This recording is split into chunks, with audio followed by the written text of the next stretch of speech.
네, 미국의 관세부가 주요국 가운데 처음으로 일본과 이렇게 협상 테이블에 마주 앉았습니다. 네, 이번 미일 협상은 다음 주 개최되는 한미 관세 협상의 예고편이 될 수 있다는 전망이 나오는데요. 봉영식 연세대 개건 교수와 함께 미일 첫 협상 결과를 살펴보고 우리에겐 어떤 대응책이 필요할지 짚어보겠습니다. 네, 안녕하십니까? 어서 오십시오. 네, 안녕하십니까? 예, 앞서 강재현 기자의 리포트 보면 일본이 그렇게 큰 성과를 얻었나, 협상이 잘 됐나 그렇게 보이지 않는데 결과를 어떻게 봐야 돼요? 일본에게 잘 진행된 협상이라고 봐야겠습니다. 그래요? 첫째는 협상이 없었습니다. 예. 트럼프 대통령이 깜짝 출연을 하긴 했지만, 그리고 일본 측이 준비가 안 돼서 당황하긴 했지만, 예. 사실 어떤 협상이라고 불릴 만큼 구체적인 안을 주고받은 것은 없다는 것이 언론의 보도이죠. 예. 두 번째는 일본의 이시바 내각이 국내적으로 그 할 말을 다했다는 호평을 받고 있습니다. 정상회담을 했는데도 불구하고 일본에게 보편적 관세 10% 그리고 23% 상호관세를 매겼다는 것은 사실 일본 국민들에게는 굉장히 그 분노를 사는 그런 미국의 일반적인 행동이었거든요. 예.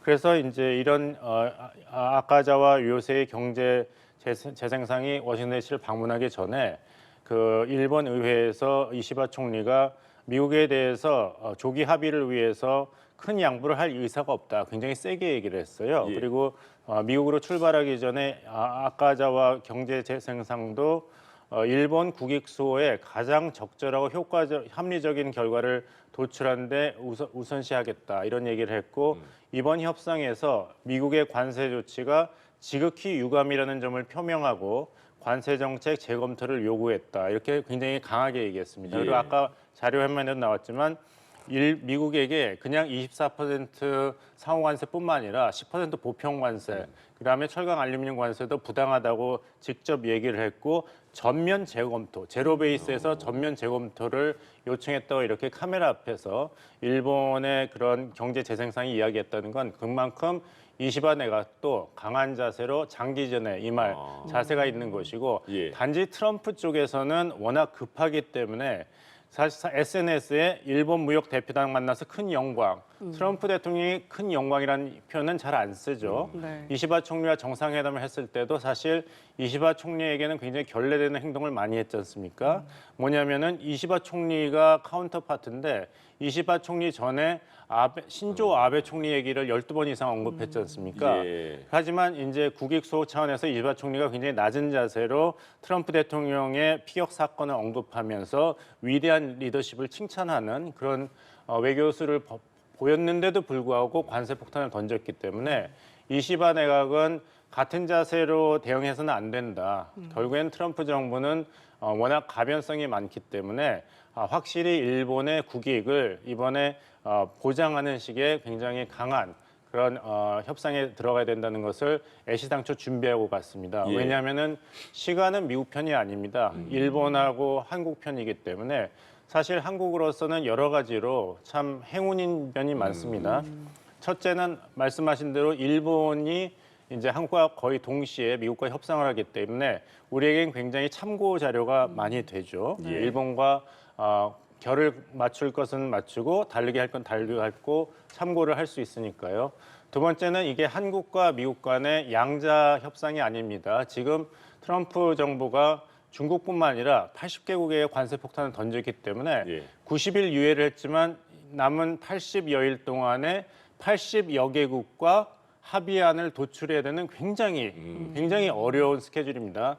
이제 뭐 우리 안덕근 장관과 최상목 부총리가 간다 하더라도 과연 누가 우리의 카운터파트가 될지 최근까지 안 정해졌다는 얘기 나올 정도로 트럼프 정부가 지금 혼란 속에 있기 때문에 뭐 트럼프 백악관에서는 그 줄 베른의 소설 80일간의 세계 일주를 언급하면서 예. 우리 80일간의 세계 일주라고 다 끝낼 수 있다고 얘기하지만 그거는 이제 국내에서 우려하는 기업과 소비자들을 안심시키기 위한 제스처지 사실 트럼프 대통령이 이렇게 예정이 없는데 등장을 한 다음에 큰 영광이라고 그러고 협상이 시작되지도 않는데 벌써부터 큰 진전이라고 스스로 얘기한 거는 그만큼 초조한 시간이 없다는 것을 반증하는 모습입니다. 예. 네. 예. 그러니까 말씀해주신 트럼프 대통령이 일본 경제 재생상을 직접 만난 것도 눈길을 끌었는데 대통령이 장관급을 면담하는 것은 흔치 않은 일이라고 합니다.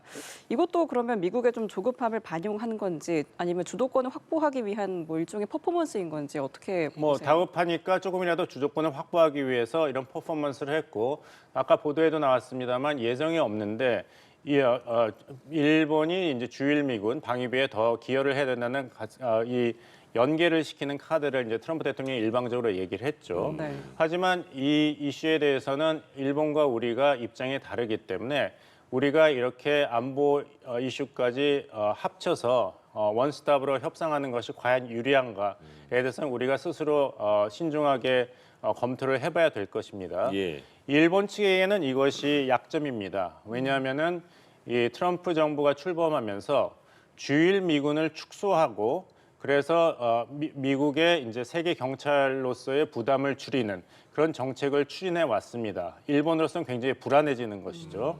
러시아, 중국, 북한의 위협이 있으니까요. 그래서 대안을 제시한 것이 중국을 견제하는 데 초점을 맞추고 있는 것을 아니까 미국과 협력을 하겠다. 어떻게 협력하냐면 하나의 전장이란 구상을 제시한 것입니다. 아사히 신문에서 4월 15일에 보도를 했는데 예. 뭐냐면은 한반도뿐만 아니라 동중국해, 남중국해를 하나의 전장 원티아토로 해서 주일 미군이 있더라도 거기에 이제 지역 세력 균형 그런 전력으로 이용하는 것에 대해서 일본도 공감을 한다는 걸 표시한 것이에요. 네. 그러니까 주일 미군의 이제 숫자라든지 그런 전투 태세가 줄지 않으면서도 일본과 미국 간의 새로운 전략 개념에 공감을 할 수 있으니까요. 하지만 우리가 과연 이것을 받아들일 수가 있는가? 주한 미군이 이런 하나의 전장 개념을 도입해서 북한으로부터의 이런 군사 위협에 우리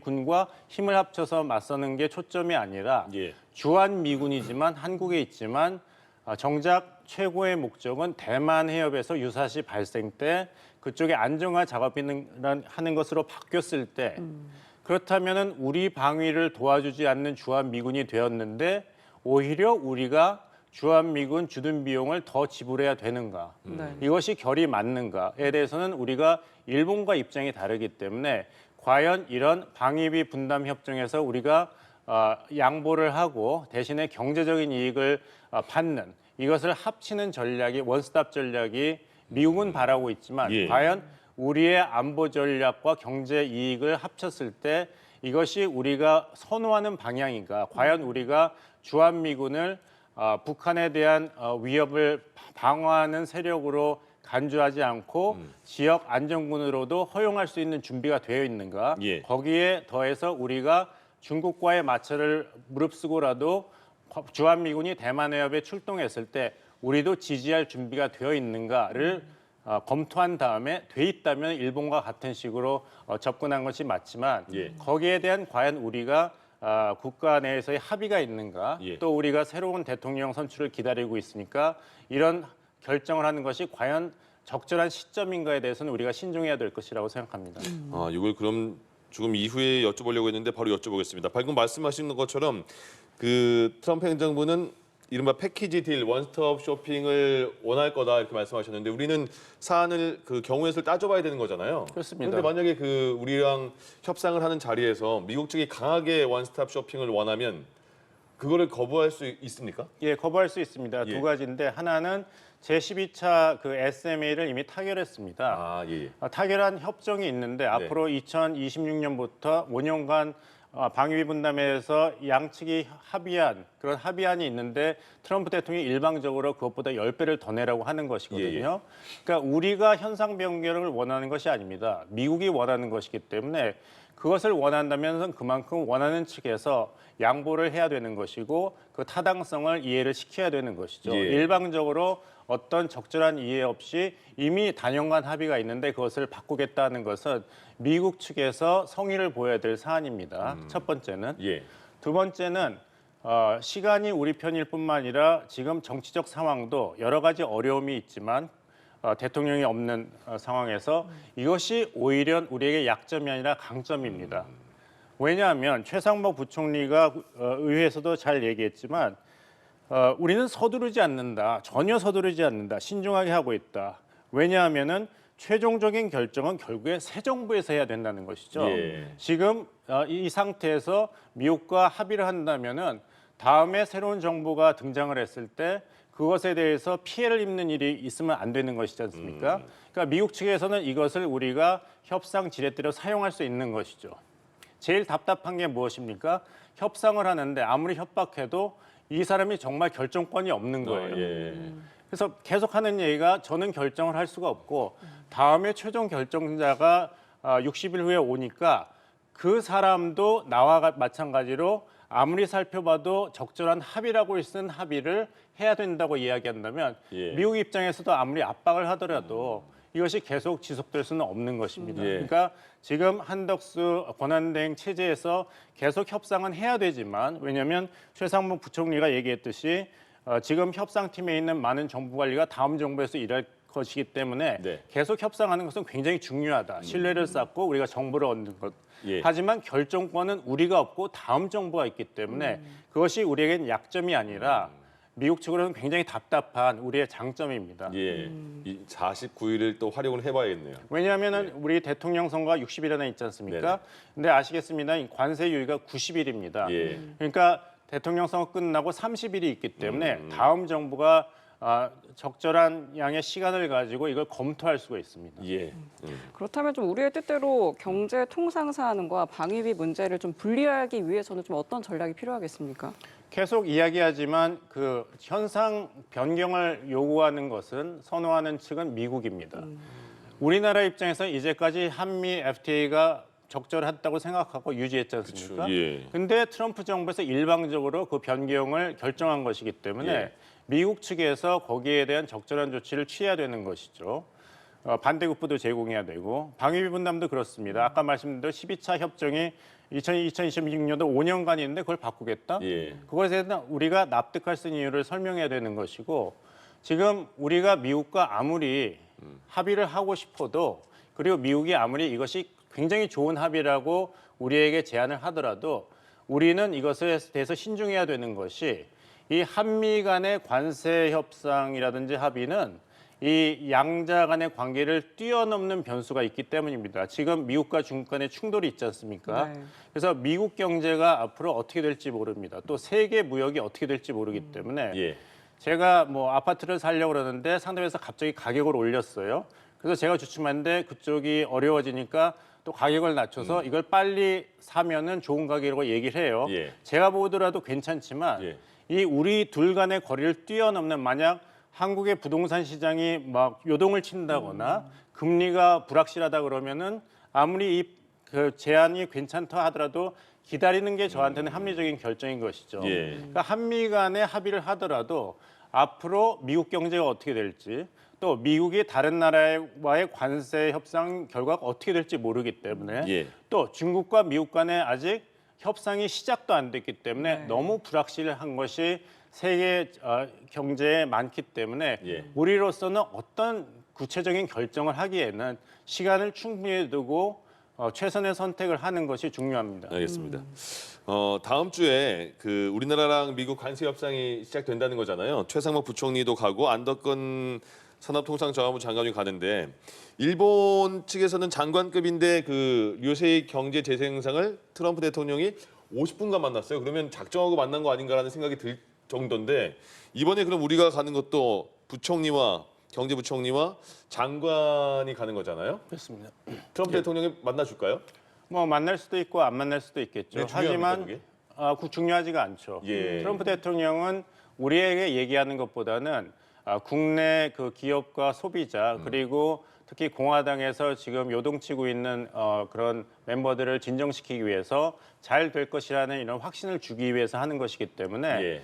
트럼프 대통령이 무슨 얘기를 하더라도 그것은 트럼프 대통령이 필요하고 원해서 하는 이야기입니다. 이건 국내 정치적인 맥락이기 때문에 네. 우리 입장에서는 거기에 대해서 일일이 구체적이고 뭐 공식적인 반응할 이유가 없어요. 일본 측에서 이번에 그것을 굉장히 잘한 것 같습니다. 예. 아카자와 경제재생상이 잘 경청을 했지만 어떤 확답을 주지 않고 결국에 가서는 스케줄을 확정하는 식으로 나왔기 때문에 결국에 할 말은 이제 실무 협상에서 예. 솔직하게 서로 교환을 하고 합의를 하는 것이 낫고 결국에는 우리가 시간을 두고 조기 합의가 중요한 것이 아니라 좋은 합의가 중요합니다. 네. 이 좋은 합의란 것은 지금 권한대행 체제에서도 최선을 다해서 나온 합의일지 몰라도 결국에 가서는 앞으로 5년간 국정을 담당할 정부에서도 이것은 정말 그 대행 체제에서 주어진 환경에서 가장 잘 합의한 것이라고 인정할 수 있는 준비가 돼 있어야 되거든요. 예. 그러니까 시간을 두고 그 합의를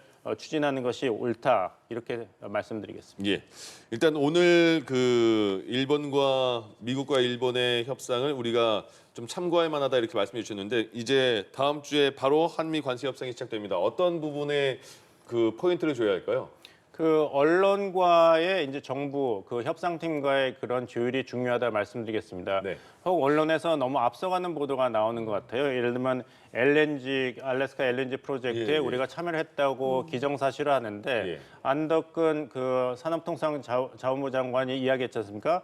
그럼 거기에 대해서 참여 선언을 한 적이 없다. 그렇게 기정사실화하는 것은 사실 미국 측에서 선호하는 그런 논조이기 때문에 예. 우리가 거기에 대해서는 좀 이렇게 사실관계를 명확히 확인을 해서 미국 측의 소위 언론 플레이랄까요? 예, 예. 트럼프 정부에서는 기정사실화하는 것에 너무 쏠려서 오히려 우리 협상팀의 이런 여력이 저하되는 것은 정부뿐만 아니라 이 사회 전반에서 특히 언론에서도 좀 협력이 필요한 게 아닌가 말씀드리겠습니다. 그러네요. 예. 네, 알겠습니다. 알겠습니다. 다음 주에 있을 한미 협상 전망해봤습니다. 봉영식 연세대 개광 교수와 함께 이야기 나눠봤습니다. 오늘 말씀 고맙습니다. 고맙습니다.